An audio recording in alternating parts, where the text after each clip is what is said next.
السلام عليكم. لي طوماط سيشي او الطماطم المجففه اللي كتشوفوني كنستعملها بزاف في الوصفات اللي كنشارك معكم، بالاخص لي السلطه كنوجدوا بها البيستو روسو او البيستو روج. فغادي نحتاجوا المطيشه الطريه اللي كنكون غسلها، كنفرقها على جوج والنص كنفرقوا على 4. فكاين بزاف اللي كيزول داك الزريعه ديالها، انا ما كنزولهاش كنخليها. الثومه كنقطعها كيف ما كتشوفوا معايا في الفيديو.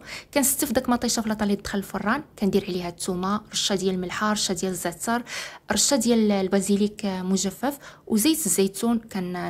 ندوز خويط ديال زيت الزيتون، فكنحاول ندوز هكا عليه، يعني الزيت يقيسها كامله.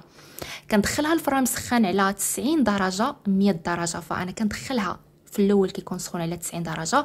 ديك النص ساعه التاليه كنطلع الحراره ل 100، فكتاخذ شويه الوقت. عارفه هذه اللي غادي تخلعكم ما بين 2 سوايع ونص حتى 3 سوايع. كنخليها حتى كتبرد، كنستفها في قرعه ديال الزاج، كنغطيها بالزيت، سوا زيت الزيتون سوا زيت روميه. كنحتفظ بها في الثلاجه، وقتاش ما بغيتها كنجبدها وكنستعملها. فنكون وصلنا للتالي ديال الفيديو. نلقاكم على خير وفيديو جديد ان شاء الله. نلقاكم على خير.